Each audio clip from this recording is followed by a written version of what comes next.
Hello everybody and welcome back to Sprocket. My name is Will and today we're going to be building a late mid-war or early late war or late war, we'll just say late war, light tank along the lines and heavily inspired by and similar looking to the M41 Bulldog. So without any further ado, let's get into this thing. So you can see the basic hull form here. This tank, by the way, was all built on stream again, so the VOD for that is currently up on my channel. This is taken from the VOD, this footage you're seeing here, so if it's a little bit more cut up than usual, it's because obviously on stream it just takes a little bit longer, as I am also interacting with the chat, but it's always good fun, so you know, feel free to show up if you do catch one in the future, and have a little bit of the say in the tanks. Quite a lot of the last tank, and then not so much of this tank was decided by it.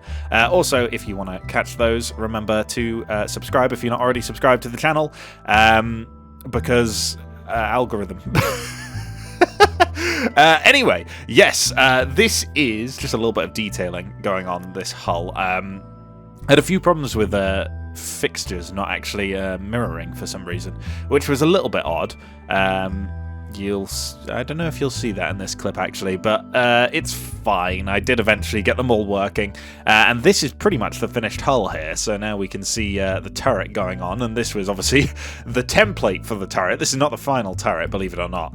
This was what I used to kind of get the scale correctly before coming up with this hideous initial shape, and at this point in the stream I was like, everybody, trust me, bear with me. I'll make it work. I will make it work. I would like to say I do believe we did make it work in the end, but yeah, gosh, looking back at this initial turret, I can see why chat was so revolted by this at first. But yeah, I mean, you can see it kind of coming together. These kind of light tanks tend to have quite large turrets relative to their hulls, just because I mean, just for the commander to sit in it, basically, it needs to be quite large, as they are teeny tiny little things. I think this one finished up with all of its armor and all of its armament, which obviously isn't there at the moment. It's 9.3 tons at the moment, if I'm reading that correctly. I think it ends up about 11.5, which is very light. I mean, the real-life M41 Walker Bulldog, I think, is 25 tons, if I'm not mistaken. But yeah, I mean, we've got about half the weight of that, so very small. And here is a Matilda mantlet. We tried a few mantlets, as you can see here. I was gonna do a custom mantlet, hence why I hollowed out the front there.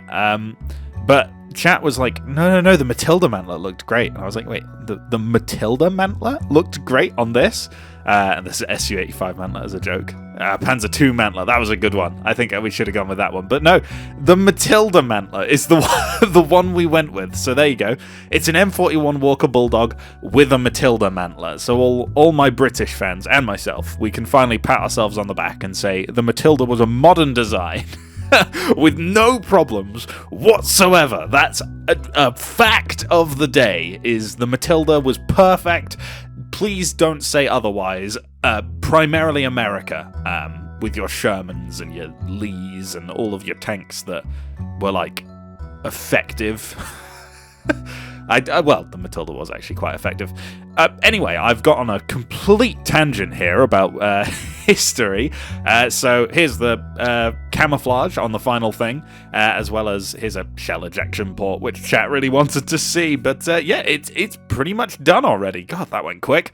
And so, here we are on Crossroads with the Mark 209. Now, it's a little bit too dark to see the tank in too much detail, but I can give you a basic rundown. Two very important things. No armor, and a kind of small 76mm gun with only 150mm of penetration with its AP. So, neither of those stats are particularly impressive. However, it does go about 35 miles an hour forwards, and its turret traverse and gun laying, they're pretty impressive. So it does have some positives.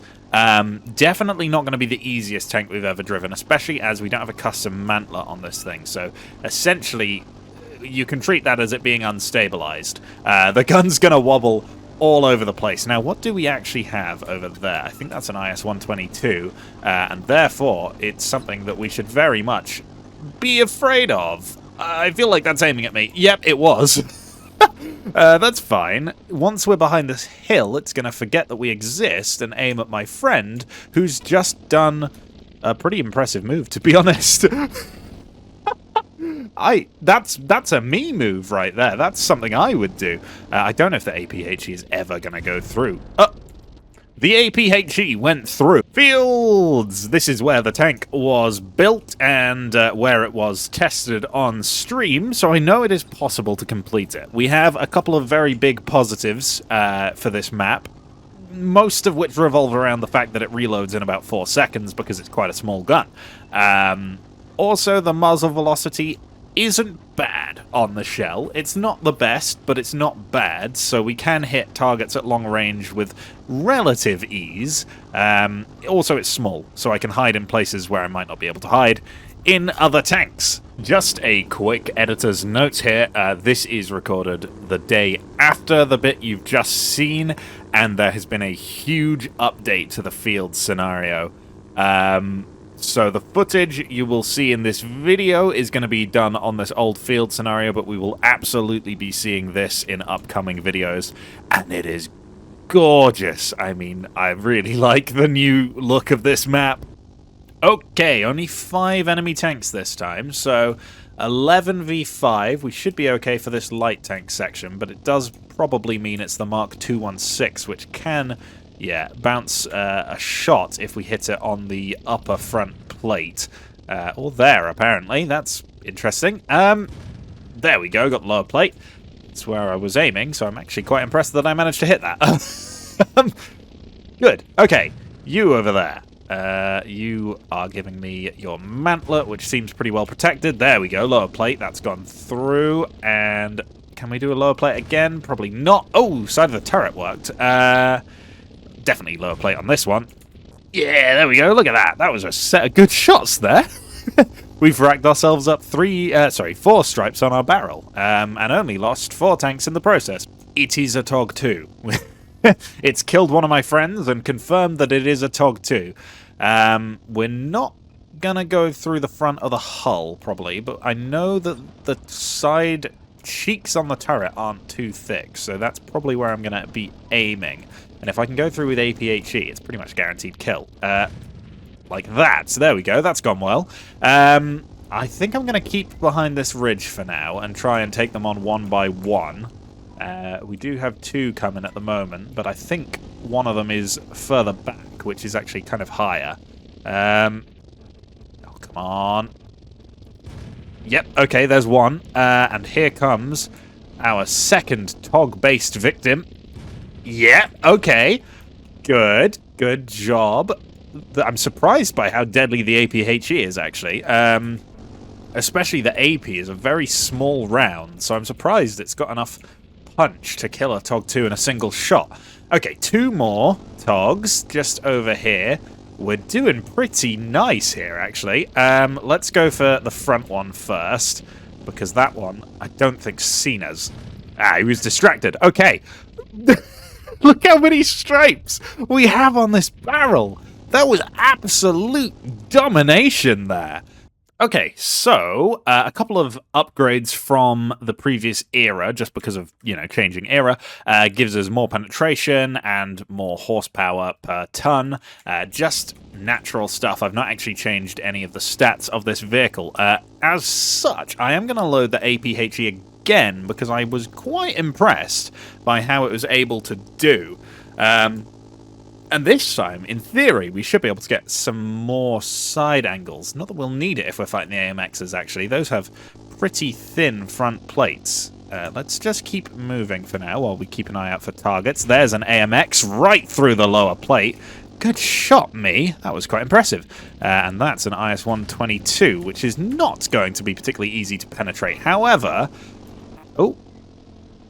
Oh, I've had a track taken out. What by? Probably that. That's not great. They have no driver. This one's hit a tree and got a little bit confused. Okay, things are starting to look a little bit shaky. I will level with you. 2v5, and I think... Okay, they're not fully immobilized, but they are caught... Okay, they're dead. They're dead. Okay. This is not fantastic. Those ISs are terrifying, frankly. And there's one right over there. Oh, dearie me. Dearie me. No! Okay, the only changes I've made here are mobility changes, with the attempt of making this thing able to just run around the IS-122s if we get them. So we'll see how that does. We're going to kind of play the same here. We still have absolutely no armor, and we have Centurions instead of the IS-122, which is potentially an easier enemy. I feel like I just got shot at from behind. Oh god, our team has crumbled again. It's gonna be up to me if it's gonna happen at all. Where is that Centurion? There he is. I don't know where that shot went. I watched that one fly in, and I knew it wasn't going to end well. The second it came out of the barrel, that's... I didn't even see that one coming. Okay. This isn't great. Let's just desperately... Okay, we don't have a numbers advantage, is the serious problem here. This scenario is super harsh against tanks with light armor, because you don't get many. So it's going to be a lot harder than if we were in a tough, heavy tank, basically. And we have the King Tigers with my decal on the side. You probably won't have seen that yet, but maybe we'll get a chance if I don't die immediately. There's one over there. Okay, one down, one down. King Tigers I kind of like in this situation. Their side armor isn't good, and there's a lot of it. They're a lot taller than the Centurions, so I kind of enjoy that.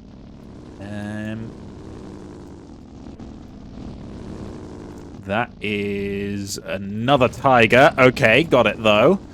Got it between the trees. 3 enemies left.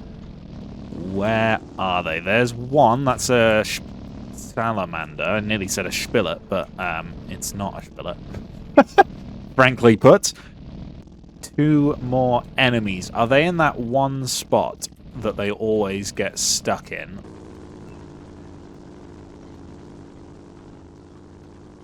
Oh, one of my allies has killed one of them, and I see a tank there.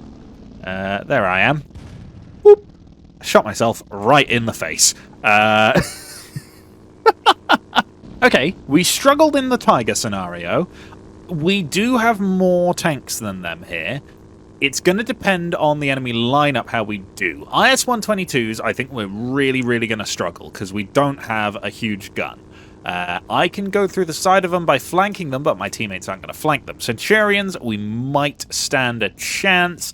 Panzer 58s probably stand a pretty good chance as well. None of the above, and we're pretty much golden. Super Cromwells, that is a favourable enemy, in my opinion. If I can aim, there we go. I did get him. Do they have any heavier tanks than that? Probably. But we will only find out when we get killed by them. That's something over there. Oh, they're the King Tigers again. Okay, wow. Wow. That was way too smooth of an operation there. Okay, custom battle against our oscillating turret light tank from a similar era.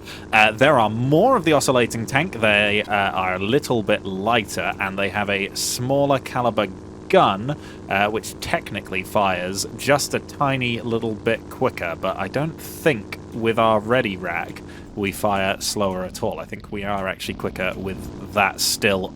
filled. I think the 13 is probably the better tank here, but we have myself, which is helpful. However, not going to be a deciding factor when there's that many of them left. None of my allies killed anything. Oh my god. Okay, so tragedy befell the 209 when it came to fighting a greater number of Mark 13s. How about if we fight an equal number? So 9 against 9, one-on-one, and let's just say historically it's because the oscillating turret is a more complex design to produce, so even though it weighs less, they couldn't produce quite as many as we'd be able to pump out of this tank. That makes sense, right? Let's get to killing, because we are ultimately going to be the most effective on our team, probably. That guy is returning fire to me. I'd like to get him. He's hiding behind his ally. Maybe a shot there. Not working. Not working. Let's stop wasting time trying to get him. If there's more important tanks we could kill. I feel like he's already dead. He is. You're pushing through your dead ally. Okay. Sure. Terrified. I'm actually terrified, because any moment I could explode from pretty much any angle with the gun handling on that AMX-13 thing. It's very, very, very quick to lay that gun on target. Oh, no! We bounced! We bounced off the trolley armor on the bottom part of the turret there. That is a disaster. That's gone a little bit better. We've saved our friend there. 3 enemy tanks remain. Where are they, is the serious question. I think that guy is still alive. He is. Okay, we got one. We got one. Terrifying how fast their turrets turn, honestly. That is just like a jump scare when you finally get spotted by one. I never thought Sprocket would be a horror game. I see one. I really hope the other one can't have visibility on me from here. Okay, okay, that's one. Where's the last one? Goodness. This is terrifying.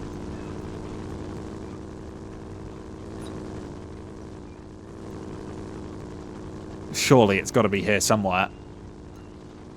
Oh, I think I see it. Is it that one upside down? Oh, it's upside down. They flipped. We win. Okay. Okay, let's level with ourselves here. The Mark 13 is the better tank. I think that's fair to say. But for a tank without an oscillating turret, which in this game pretty much only has advantages, I think she's a very solid little tank.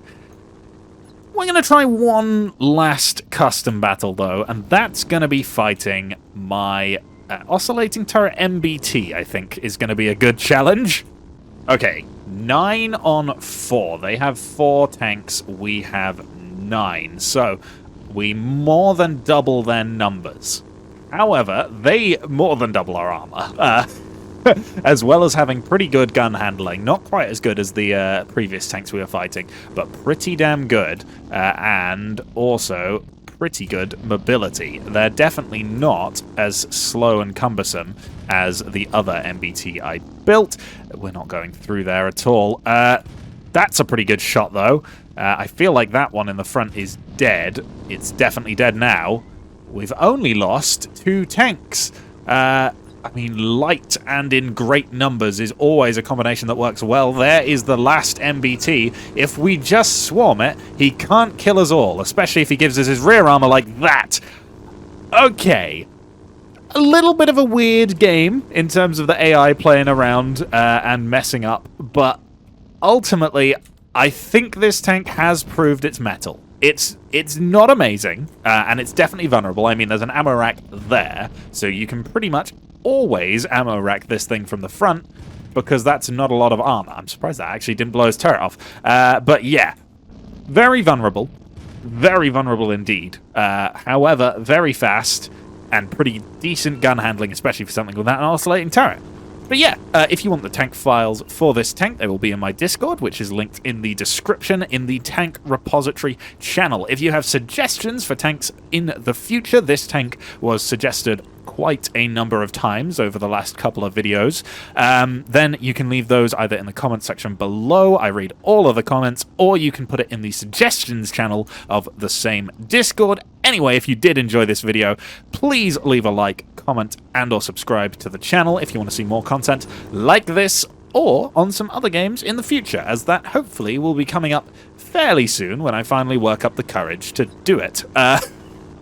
Anyway, I will see you in the future. Goodbye! And as always, a huge thank you to this channel's patrons: Nicholas K, Just a Casual T62M1, Gunmaster929, Zeit Wolverine, Rivera, Tree Loving Mango, Camgem135, Sad Cat, DJ Pete, Yoki003, Caligo Drakes, and Rule Stolzbocken. Thank you so much.